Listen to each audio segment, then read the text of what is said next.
everybody, and welcome to another Sales Hacker webinar.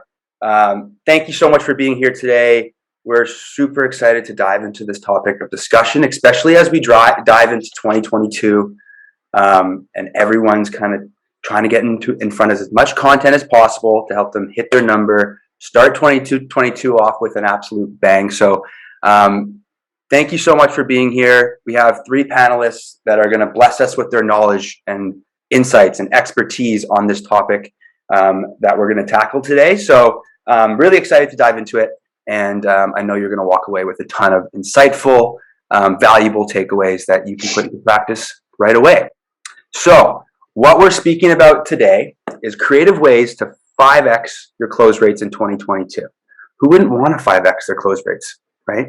That's that's what we're all here for. That's all what we want to do is improve and achieve our lofty goals, I'm sure, that we set for ourselves moving into 2022. So super excited to tackle this conversation, and I know it's going to be super valuable. I'm really excited to learn from these three as well. So thank you all for being here again. So without further ado, I want to introduce our fantastic panel. So Nick, Appy, and Nicole, thank you so much for being here. And blessing us with your insights and your expertise on this topic. Welcome. Hey, what's going on? Thanks for having us. Thanks for the warm welcome. Happy to be here. Awesome, guys. Perfect. Well, we're very happy to have all three of you. But before we dive into the first topic of discussion, I want to just get a bit more insight on each one of you, so we can get a bit more acquainted with our audience, and so they can get a bit more acquainted with you. Nick, why don't I start with you? Just give us a bit of background on yourself, your role, what you're all about, how you came to where you are today, so we can get a bit more acquainted. Yeah, absolutely. So Nick Casale, I'm based out of San Francisco, currently the director of sales at Sendoso. Sendoso is the leading sending platform. We'll talk plenty about that. In past lives, I've been an SDR and an AE at a tech company called TalkDesk. Joined Sendoso as the first sales hire about 4.5 years ago. So that's a story in its own right. Sold as an AE for about 2 years and been leading a sales team here for the last 2.5. So very excited to be here. Awesome. Thanks, Nick. And we're excited to have you. I know you probably know so much about this topic, so really excited to hear what you have to say. Awesome. Well, Nicole, I'll spit it over to you. Just give us a bit more about yourself, and so we can get more acquainted. Sure. Hi. Happy to be here, everyone. Nice to see so many of you. I'm the director of sales over at Grubhub, which hopefully you all have heard of. We've been feeding hungry people from local restaurants since 2004. So just thrilled to be able to speak to you guys today.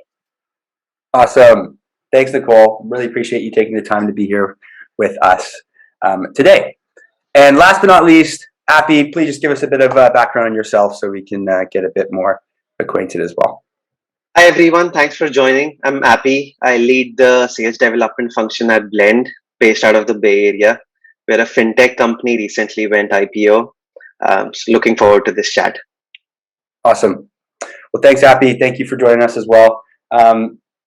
Awesome. Well, I think that's everything out of the way, so we can now dive into the topic of discussion that we want to tackle today. So, we have a lot to get through.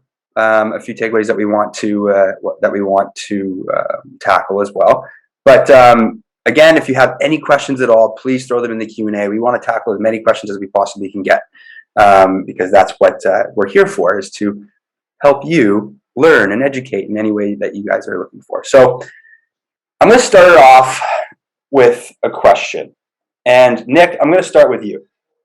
So the personalization approach goes a really long way, right? There's many ways you can take this whole personalization and utilize it in your benefit, right? There's ways you can kind of personalize on LinkedIn, through emails, through cold calling, but there are many other ways you can do this as well.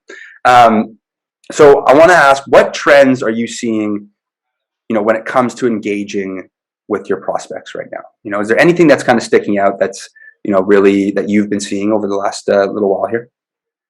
Yeah, I think the one thing that we've seen that's backed by a ton of data is digital noise on the rise. So when COVID hit, effectively, you know, and I sort of give the analogy of traffic because it's easy to understand. Everyone sat in traffic before.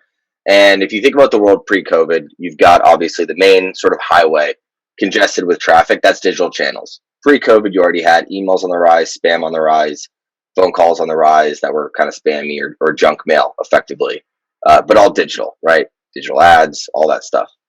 But pre-COVID, you had sort of those side roads. You had those sort of ways routes, as I call them, to get around that. And really, what that looked like was all these in-person events. It was, you know, you could go invite clients to a game. You could go fly and meet your clients. You had all these conferences and field events that we were all used to going to. Well, enter COVID, and what we saw was effectively all those side roads, all those ways routes were effectively shut down. And so you were forced back onto this already congested highway, which was digital channels. And that's why all of a sudden we were already inundated with Zoom meetings, emails, cold calls. That only doubled because there was no other way to try to get in front of someone. Your constraint was effectively their laptop and their cell phone. So the question I think really becomes, how do you try in a world where you're forced to be digital? Let's just assume, right? Who knows what's going to happen the next year? Some in person's probably going to come back, but I don't see digital noise going back down. So the question becomes, how do you rise above an increasing amount of digital noise? And I think the answer really comes down to doing things that don't scale sometimes, which sounds counterintuitive. But if you think about it, within sales, at the end of the day, this is really what any sales rep is doing on a one-to-one basis when they're working with the client, when they're trying to get a deal over the line. You're getting to know that person on a human level, and you're really starting to connect with them. And at the end of the day, it's that foundation of trust that sets a business relationship off on the right foot.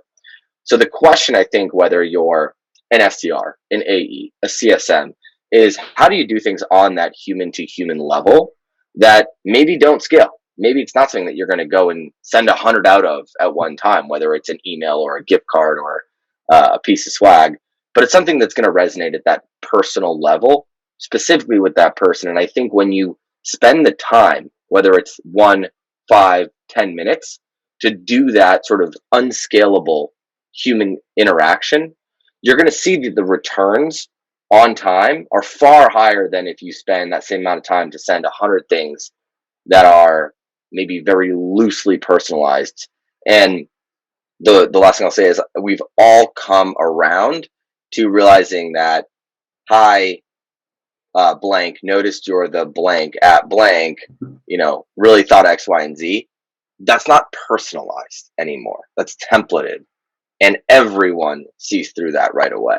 So I think you have to do things that don't scale. I think you have to break people out of their pattern of expecting fake personalization and really go that extra mile to sort of have people say, wow, and kind of be taken aback by that level of authenticity. Got it. Love that. Yeah, I think that's so valuable too, right? It's, you know, even just combining it with, so like I would like actually to counter that and ask another kind of question with it. You know, combining it with, so like, yes, you'll do the thing that can scale in some way, shape, or form. And then, you know, you have stuff that can't scale. Do you think that, you know, working them in tandem is kind of the right approach, where it's like, you know, you have things that can scale, and then once you kind of get, you know, that initial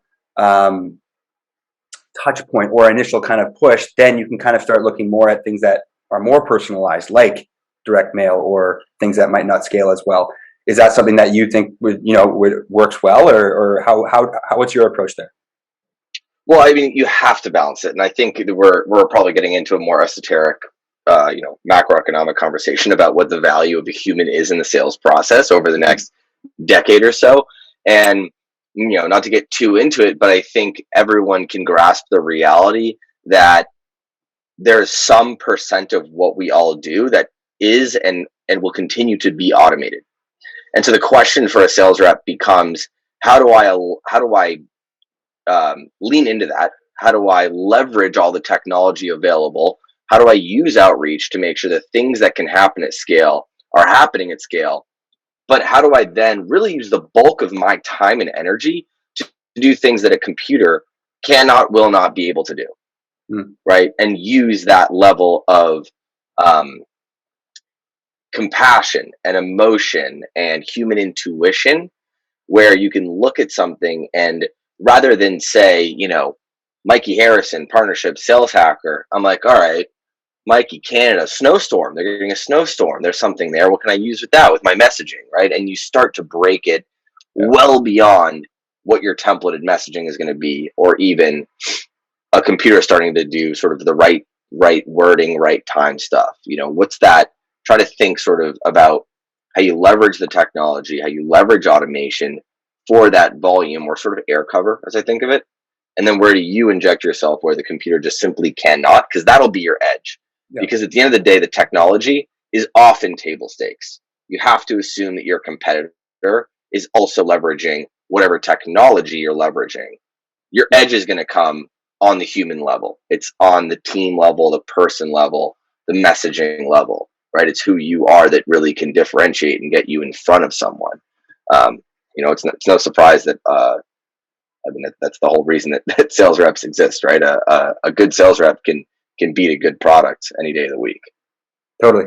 No, I love that. Love that insight. Awesome. Thanks, Nick. Nicole, I want to get your thoughts on that. What do you think? What kind of trends have you been seeing, recently over the last few years, especially as we transition, like Nick was saying, from in-person stuff to this digital world? Sure. I mean, like you said, it's a noisy market, and everything's ultimately going to be about differentiating yourself as a salesperson, as a sales organization, and as a product, ultimately. So it's not enough to hire charismatic salespeople. You need creative ones. You need people who are able to navigate a complex technical tech stack in an organization, automate what they can, and then utilize their own personable skills to qualify a prospect and identify what's ultimately going to be valuable to them and resonate with them when they're receiving 20 generic sales messages a day and multiple sales calls. How do you stand out against that sort of marketplace? We can't assume that any sort of prospect is going to automatically see the value in what we're offering, but we can, as humans, find a way to connect with them on a personal level and get them to give us the time of day. So when it comes to utilizing something like a gift or direct mail, or scaling back on travel and in-person contact, we need to not necessarily work harder, but we need to work smarter. And we need to find ways to cut through some of the, muddiness in the marketplace and make us stand out. Yeah. No, totally. I totally agree. Awesome. Well, Appy, I want to get your thoughts as well on this as well. What do you think? Yeah, I mean, there's a lot more creativity, curiosity, research required to find out what to send, when to send. Everyone's at their home. People's need have changed. How they think about their sales cycle, how they think about the tools they use has changed. So it's definitely important to get into it right away. Mm-hmm. Totally. Yeah, I get that. So I want to actually counter that with another question to you, Appy. So, when we're sending, or when your teams, like per se, are, trying to figure out when is the right time to, add that personalized approach, right? So when do we move from the, like Nick was saying, the balancing act between the, the automated piece to then the actual, maybe scalable piece? How do we know, and how does your team, and how have you been able to decide when to send something, and what exactly should you be doing? What kind of, should it be small? Should it be a bit bigger? Like, what does that look like? That's a good question. So we use Sendoso at Blend. Great tool, love it. And there are few metrics we use to see when deciding when to send and what to send. So thinking about when to send, we follow an engagement model. So anytime we see prospects opening our emails or connecting with us on calls or referring us to someone specific, so to build on that long-term relationship building, because we have a finite space, we try to send them something. We use user gems, so congratulating on new jobs or anniversaries is also a good time to reach out to prospects and share some love. and definitely following up with prospects when they've asked us to follow up with a nice personalized outreach message, with whether it includes a gift or not, is something we decide when to send someone. And then what to send, it definitely depends on what kind of account we're talking about, the seniority level of the prospect. Let's say if it's a manager level person in a really big account, probably a digital gift, a Amazon gift card, a Grubhub gift card, maybe throwing out a lunch and learn for them.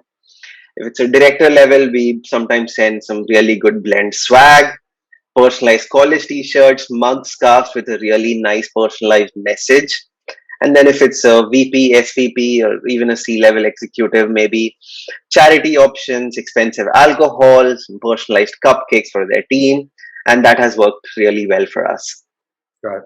Yeah, I was going to ask, what differentiates, from when, say, you're going for one of the in a massive enterprise account, or an SMB account, or even just kind of in that corporate level. When does it change, right? Like, or how do you alter the approach, right? Is it, is there different kind of methods that you take depending on the level of the account, or the priority, or the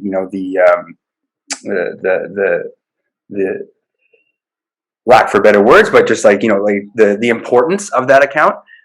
Is there a certain kind of approach that you take when you're kind of looking at when to, and what to send for different kind of account levels? Yeah, definitely. I mean, it's when we're thinking about a strategic account versus a mid-market account, there are multiple stakeholders in a strategic account. There are so many directors, so many SVPs, VPs. So we can either use the top-down approach or bottoms-up approach, compared to when we're going after a mid-market account. There are not a lot of stakeholders who are there to make a decision. So we need to take the top-down approach, where we are getting in touch with the right decision maker, probably the right director or the VP, and take things from there. So that it makes a difference, and we need to create account plans accordingly, depending on the account and what product we're trying to sell. Got it. Love it. Cool. Awesome. I'm going to throw it over to Nick. Nick, I'd love to hear your thoughts on kind of, how you go about, when and what to send, depending on account levels, or, whatever that looks like with you and your teams. Yeah, so I think right off the bat, it really comes down to where you want to allocate your time, and it's really where you're going to get the greatest return on that time. So I think that goes for what we were talking about earlier in terms of automation versus personalization. I think it also goes for sort of the accounts that you want to automate versus personalize, and even the contacts within those accounts. So a really rough framework is, if you don't have a data tool to do this already, just eyeball it and kind of tier out your accounts, right? Think about, if you've got 100, you're going to be all over the place, and your follow up is going to sort of taper off if you try to go tackle them all. So takes a reasonable approach to your sort of book of business, or your world of things, and start small. Start with, maybe even just 3 or 4 or 5, but certainly a small sort of subset of the total addressable universe of what you eventually want to be going after. And from there, I think one of the pieces that I would say is often overlooked is patience, and really thinking through, rather than being married to the idea that, hey, I'm going to go sit down today and I'm going to send something personalized to Nicole. That may not come to you, on this Tuesday. It may be something where you need to start to start consuming some of that information, and kind of keeping your eyes and ears open. Maybe it's a follow on LinkedIn. Maybe it's a follow on Twitter, and it's starting to, do some of that broader sort of research, and passively be consuming this information on your top target accounts. What you'll notice when you start to do that, and follow the companies on LinkedIn, follow the companies on Twitter, right? You can even set up one of the most underutilized sales tools ever is Google News Alerts. You can set up Google Alerts every single time something happens with just a set of keywords, industry keywords, company keywords, people's names, all that kind of stuff.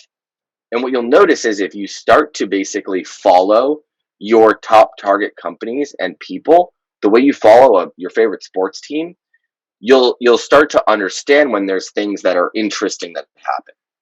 And so then all of a sudden, you're able to basically, rather than just kind of cold being like, hey, I noticed you went to, whatever school, you're all of a sudden saying, hey, notice you guys just hired, this person from this company. And I actually read last week that you guys are also looking to go do this you're looking to do X, Y, and Z in 2022 is blank part of the conversation for how you're going to get there. That's a very different email, right? And so I think being sort of a student of not just your product, not just your industry, but also of your customers is going to do wonders for your ability to meet them where they are and build some credibility in that conversation. Yeah, I love that, and it's like I've been using the Google newsletters for like years now, right? But I love what you said there, where it's kind of like the content coming to you passively, because there's been even times where I've been lying in bed, before I go to sleep, and it's like, oh, that's great, I can use that, and then next thing you know, morning after, then you kind of send it out, right? So I love what you're saying there. That's great. Nicole, what are your thoughts on that? I agree. I think one of the fundamentals is I highly recommend anybody who has the resources invest in a good data science team and a good operational team in order to tier out your prospects before it becomes something that you really need to have sales representatives fishing for. I think that's underutilized and certainly valuable in the grand scheme of things, especially when you're looking to invest in some sort of direct mail campaign or allow a stipend to any of your sales representatives. In addition to that, it's just ultimately, I believe you should tier out budgets based on potential ROI of various prospects. But a lot of it is going to be trial and error. A lot of it is going to be training your sales representatives to properly identify valuable opportunities to utilize a budgeted gift or something along those lines. But in the long run, you're going to have to experiment with it and allow your sales representatives to experiment with it and try your best to collect really quality data on returns. Got it. And I want to continue on that thought about the budget aspect. So like, what kind of ways have you been able to budget-minded ways to be able to gift impactfully when you're trying to tackle those prospects? Sure. So I think there's a common misconception that you need some huge budget in order to send something that'll really resonate with the prospect. In reality, and Nick's talked about this, Appy's talked about this, but personalization is the real driver of value. So in dealing with smaller prospects, or even when tackling big prospects with a small budget, you can make a huge impact just by training your reps to use their qualification skills to determine what their prospects value. So a $5 gift card to the coffee shop adjacent from their office, a handwritten congratulations note for a fundraising round, or even a logo magnet with their college football team when they make the playoffs. It might be a little bit obvious, but it's going to be the thought that really counts and gets you a response and ultimately an ROI. Cool. Got it. Love it. Awesome. Well, I want to go into like kind of take another leap here and just get. I'm going to throw it over to Nick here and get Nick's thoughts on this one, and then I'll ask Appy and Nicole as well. But I find it's really difficult to get in front of the C-level executives and get responses from them, and even just get a meeting with them. Right? It can be quite really challenging. So, Nick? I'll ask you. What do you think are the key? What's the key to driving those responses from C-level executives? What is your team doing? Or at least trying to do to kind of book those meetings or get those responses from those executives? Yeah, I mean, it's sort of a tale as old as time, right? It's absolutely the hardest thing to do. There's two ways to, I think, approach it, and I'll give the caveat that unless your product is something that is directly going to be a purchase by that person where they're really driving the decision. And I'll kind of categorize that as like transformational, probably. So if you're talking like CTO and it's an entire overhaul of database or something, then you probably do want to get your value prop very much in front of them. You do want to get them on the phone early. But for most of us, you want that executive as really an influencer. And it's someone that you want to be attached to an executive on your end and aligned and bought in on sort of where your company's going. It's not someone that you want to pitch, and it's certainly not someone that you want to put in a demo. So being realistic first, and I think this sounds obvious, very overlooked. Being realistic with yourself about the role that you want that executive to play in the process first is absolutely critical. Far too many SDRs and AEs are directed to sell to executives, and they interpret that as selling their value prop and their product to that executive. That's not at all what you're trying to do 9 times out of 10. Usually what you're trying to do is have their influence and ensure that you are attached to an executive initiative. Because if you're not, the budget's not going to end up coming together. That's just sort of the reality. The executive has 3 to 5 OKRs. Everyone within their team roughly has probably one of those. And that's probably the person you're actually selling to, and you're probably tackling that. And if you can help on a couple other ones, great. But it's generally more important to know is what I'm selling to this, director of demand gen inherently tied to an executive level initiative. And there's ways you can figure that out. But without getting too off topic, I think the real value and how you want to engage the executive comes down to the role you want them to play and what your ask there is. So a couple key points or a couple things that I've seen work really well. One is the concept of trumpeting. And so this is really the idea that you get some sort of information or you start to engage in some sort of a conversation with your sort of direct buyer, someone that's not that executive, and you preemptively keep their executives in the loop on that conversation. One thing that you can do there is include your sort of executive in kind, the person that you would want aligned to that. So I can say, hey, Nicole, we haven't had the chance to meet yet. I'm actually working with Mikey on X, Y, and Z, was discussing this with my CRO, Sam, and he wanted to open up a line of communication to you for reasons X, Y, and Z. That's very different than me saying, hey, Nicole, have you heard of Sendoso? We do X, Y, blah, blah, blah. It's gonna foster the executives being able to have a conversation about far bigger picture things, because at the end of the day, the roughest framework that I sort of use for this is starting with the C-level. They're looking 1 year out. Yeah. And then every tier down is looking roughly 1 quarter closer than that. So a CRO is worried about what's going to be happening already. They're going to buy software to go and fix stuff for Q4 and Q1 of 2023.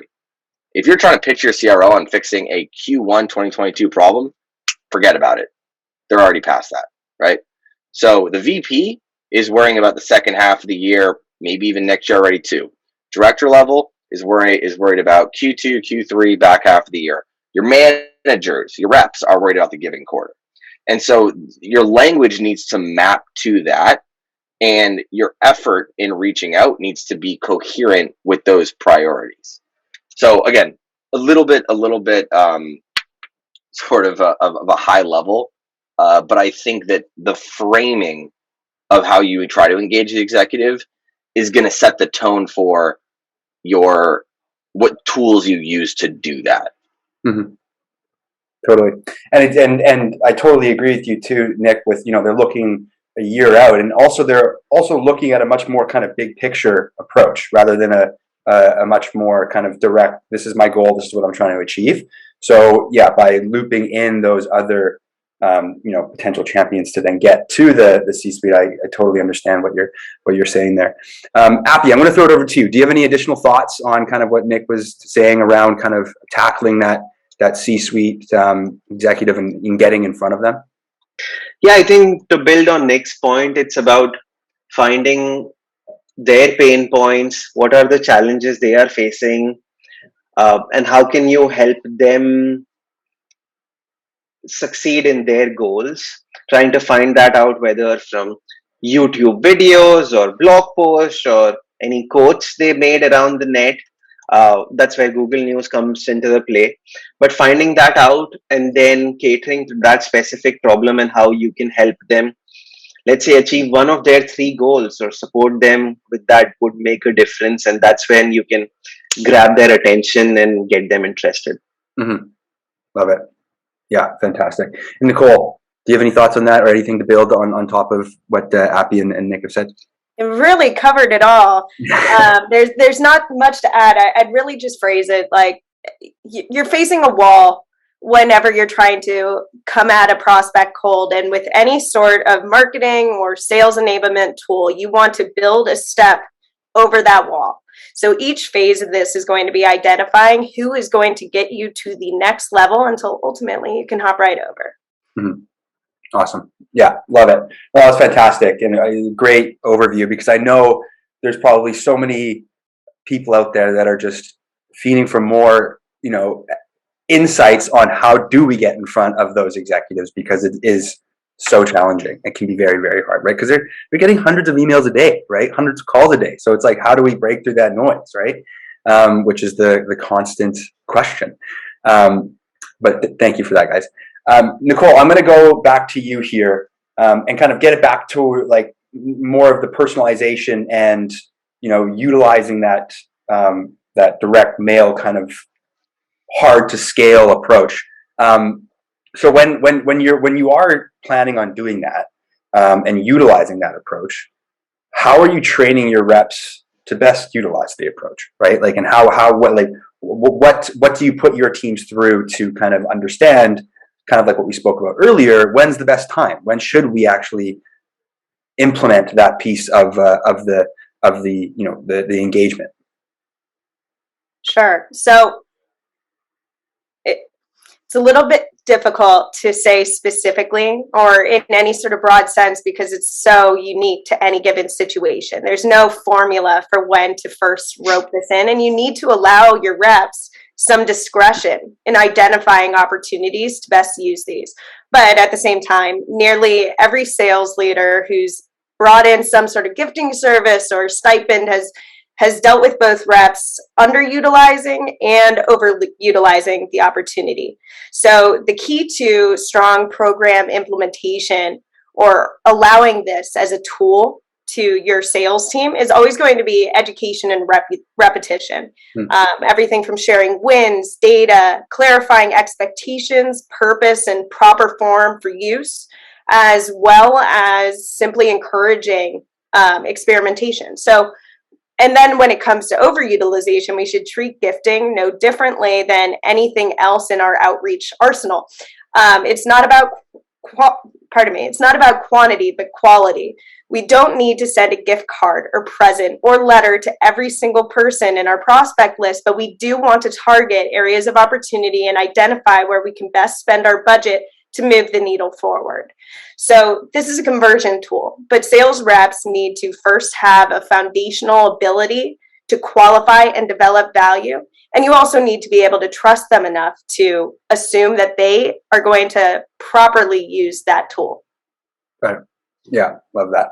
And do you have like something internally or something to help track that, to kind of, after you do the trial and error and the A/B testing and experimentation, do you use something that to track, being like, hey, this is what's worked, so maybe we try this approach?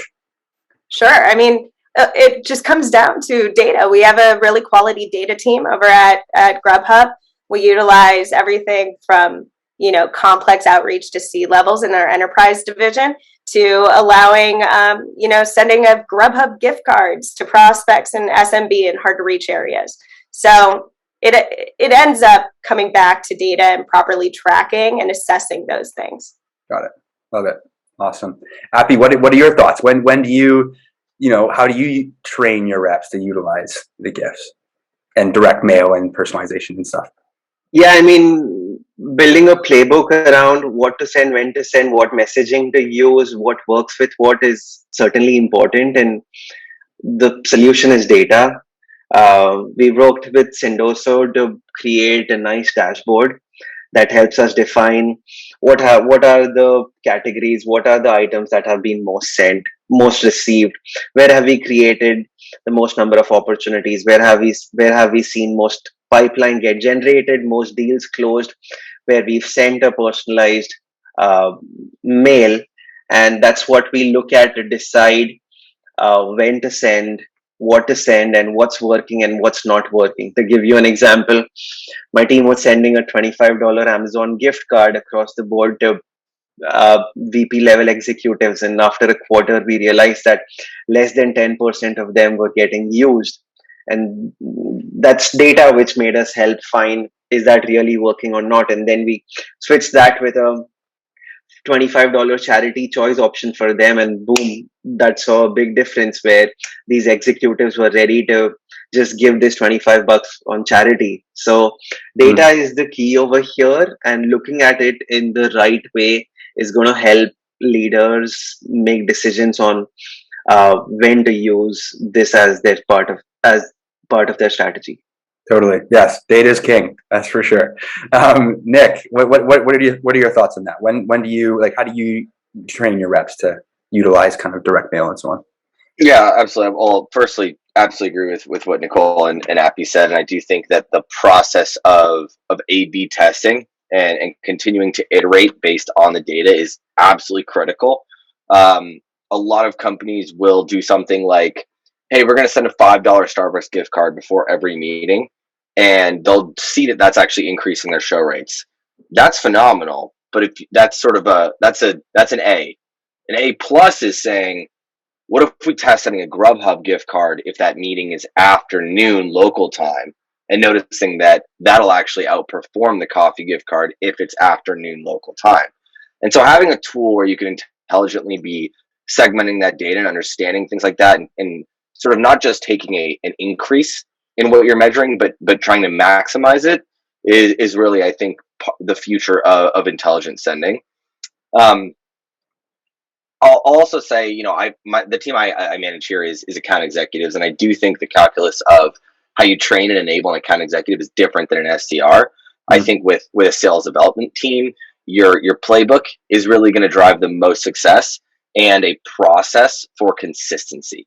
So having it integrated with outreach, having a prescriptive process for when you send, what you look for in order to send, is absolutely going to be critical to having a successful sending program.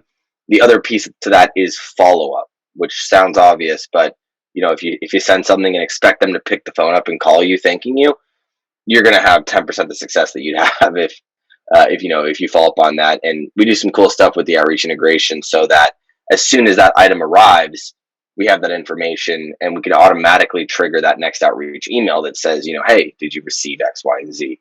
So there's a lot you can do to kind of, make sure you're maximizing it.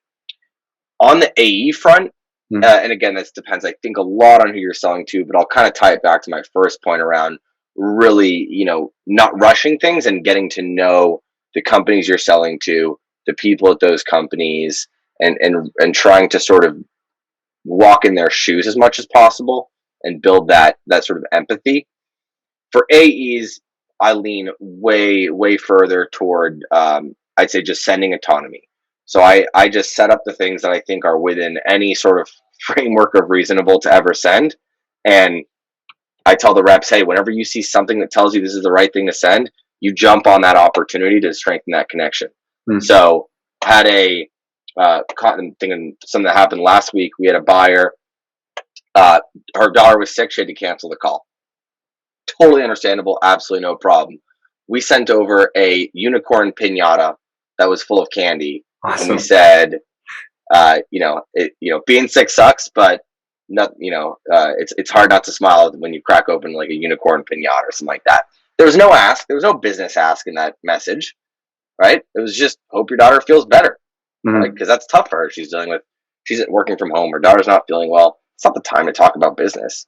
But sending something that recognizes, that's part of her life, being authentic about it, not having an ask, pays dividends for us in the long run of that relationship. because that's going to change the way that she looks at the partnership, the way that she thinks about Sendoso. And it goes beyond just sort of the X's and O's of what a product can and can't do. And that goes for anyone in any industry. What you're really trying to get to at the end of the day is, once you've identified the problem, once you've expressed the potential value, you've talked to the customer stories, odds are they're probably still weighing you against another company that can kind of sort of get you there too. And how do you get that little edge times is what makes the difference. Yeah, too. And I love that too. And it's also kind of just showing your prospect that, I understand that, yes, we're doing business together, but I understand that, you're a human just like me, right? We have our lives that we have to deal with and stuff like that. And it's like, business isn't everything, but at the same time, it's just understanding that it's like, yeah, I'm just trying to build this relationship with you, right? So yeah, I love that. And Patrick actually made a good comment in the chat here. And he's told a long time ago, selling is 3 things: follow up, follow up, follow up. Right? Just continuously doing it. So I love that point, right? Cool. But I want to just touch quickly and just get Nicole and Appy's thoughts. I like, Nick, what you said, how it's going to differentiate between your SDR team and your account executive team, and how they're going to utilize follow up and maybe direct mail. Nicole, do you have any thoughts on that, or how you would approach it? Is it anything to build off of what Nick said? Sure. I mean, I predominantly oversee AEs. We have an enterprise team that uses SDRs more, but you do need to clarify roles and expectations and identify what value you're aiming for and what objective you're trying to accomplish with each grouping. Are you talking long-term client retention or new client acquisition? Those need to be approached very differently. So if we're just setting a meeting, are we trying to buy their participation, or are we doing something that's actually going to give them value? So you do need to kind of define the relationship that any rep is going to have with these tools. Got it. Awesome. And Appy, being the sales development whiz here, what do you think on that? Yeah, I think expectations need to be set, and depends on how you're incentivizing your reps and what budgets you're giving to them to use gifting as part of their strategy.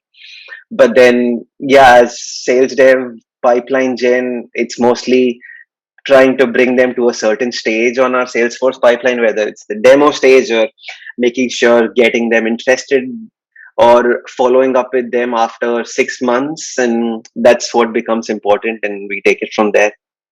Have you noticed that utilizing direct mail and so on, and at the beginning of the deal cycle really helps push that through into kind of the next stages, into the AE, and then into ultimately close one deal? Have you seen that help kind of move it through the cycle quicker? Yes, of course, and that's why we love Sendoso at Blend. It's a big part of our strategy, and we use it for all our strat accounts, enterprise accounts, and it makes a big difference. Awesome. Love it. Cool. Well, I do want to tackle one more topic before we take off here, but I'm going to throw it back over to Nick.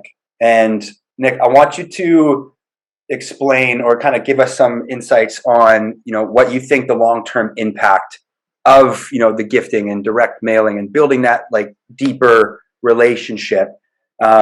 One, in regards to engagement, and second, in terms of retention and ultimately, hopefully, expansion. Yeah, I mean, I think that the interesting thing to recognize about sort of direct mail and gifting, or as we call it, sort of the sending platform space, it's old school concepts sort of made new again. And I think Nicole, I think you mentioned this actually when we hopped on, right? Direct mail was very much a thing, and everyone still obviously gets mail. But the way business adopted direct mail and gifts is it was really the same way that it's always existed, which is like things just kind of get mailed out, right? They get sent out, you put an address on it, you put it in the mail, you send it. And then it was like, wait a minute, we can actually just work with a company, and then the company we work with, Sendoso, will send it. We're going to click the button, but they're still sending it.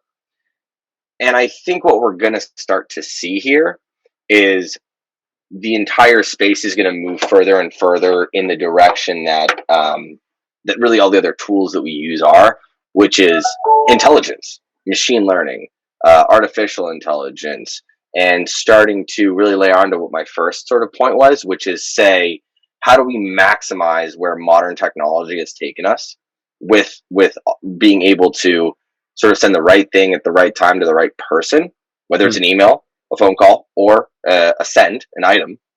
How do we leverage all that technology, and then where does the human fit in, and how do we maximize where that person is going to really, deliver the biggest value? And so I think that what we're going to start to see is two big trends.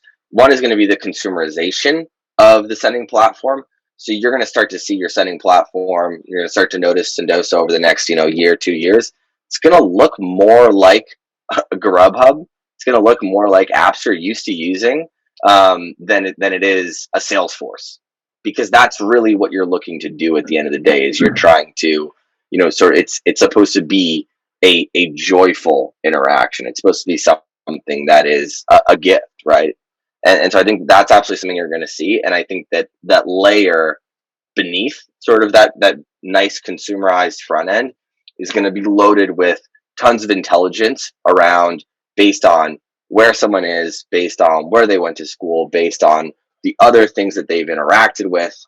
It's going to start to bubble up the right sort of level of information. And it's really going to be something that becomes, in the way that outreach becomes sort of additive to the sales rep and gives them almost sort of superpowers. I think in a lot of ways, I think of outreach as sort of like the Iron Man suit, right, for a sales rep. And I think that then you can think of all of these other technologies like a Sendoso as something that's really sort of an upgrade or a new a new a new, I don't know, arm cannon. Yeah. Jetpack. Exactly. Yeah. Awesome. No, I love that. That's great.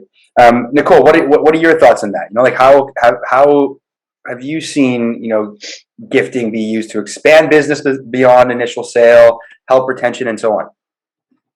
It's funny because sales and marketing trends are so cyclical in a way. I think of the quote like, what is it? History doesn't repeat, but it often rhymes. Mm-hmm. They're new things, but it radiates through. So I think you're going to see it become a pretty stable trend for a period of time here, and who knows what happens in 10 years and what available technology will exist or how it'll transform. But it's something that you need to pay close attention to and certainly utilize. And it's going to be not just at initial sale, but it's going to be through every stage of the client interaction process. There's so many layers to any revenue operations. And the beautiful thing about personalized gifts and just really such a unique method of outreach is it cuts through so much of this digital noise that we have nowadays. And it can be used so far beyond initial or cold outreach. For instance, long-term engagement and churn prevention, amending a negative relationship or experience, rekindling a conversation post-churn, retention reward, and referral promotion. There's really an opportunity to use direct mail and gifting at every stage, and I think you're going to see it become a bit of a necessity. Mm-hmm. Totally. I agree. I totally agree. And Appy, do you have any thoughts on that? No, I think both Nick and Nicole have covered the best points made over here. Awesome. Cool. Well, okay. Before we hop off here, I do want to get just kind of an idea from all three of you. What is one of the best gifts you've either received or you've either sent? Any creative ones or anything like that? Appy, I'll start with you. I received a gift with a handwritten note, and it came with a walnut, and the walnut had my competitor's name written on it and a walnut cracker, and it said, "Crush your competition." And the handwritten note had details about the competition and how we could do better by using their tool to crush our competition. That was pretty unique. I've saved that walnut, in fact, and it was super personalized, and I loved it. Awesome. That's fantastic. I love that. That's good. It's really clever. Really clever. Nicole, what about you? That's so smart. I love that. My favorite gift I've ever received was actually after a bad customer experience, and I received like a little candy bouquet with a handwritten note that said, "We'd hate to leave you with a bad taste in your mouth," and contact information. I thought that was really excellent. My go-to for affordable sending was we like to send either real or fake constant winner lottery tickets with a note that says, "Take a chance on us, you'll win every time." Nice. That's great. I love it. Cool. Nick, what about you? Oh man, I've got so many. I'll give you my favorite send I've ever done because it was before COVID, and I'm just counting the days till I can go do this kind of stuff again. When people are in an office, it just opens so many possibilities, and I think we're going to start to see a lot more of that start to come into play.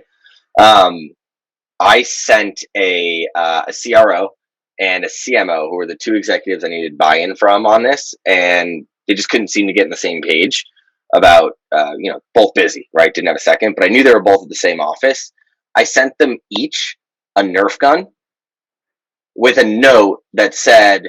So I said basically, if the CRO and the CMO are Appy and Nicole, the note to Appy said, "Hey Appy, Nicole just received one as well. Run and hide." And then it was like, "Hey Nicole, I sent Appy the other one. P.S. If you guys have a second to connect on Sendoso, I'd appreciate it."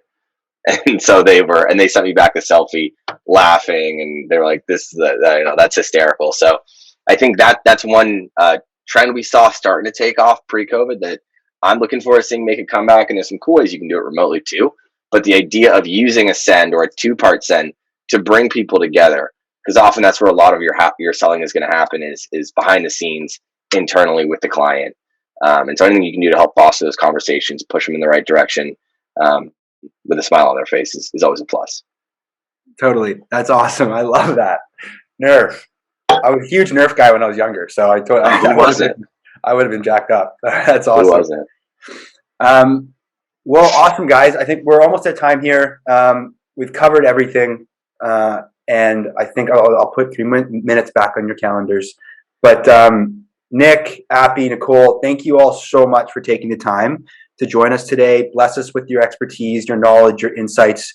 I learned a ton, and I know the audience did too. Tons of little nuggets that we can take and drive right now. So thank you all so much for taking the hour of your day. Really, really appreciate it. And again, thank you, Sendoso, so much for sponsoring this. If you don't know who they are, go check them out. They're fantastic. And if you have any questions that we didn't get to today, go follow Nick, Nicole, or Appy on LinkedIn. Send them a message, connection. I'm sure they'll be more than happy to answer any questions you have. So again, thank you all so much for taking the time today to join us. It was fantastic. And I'm really excited to do it again soon.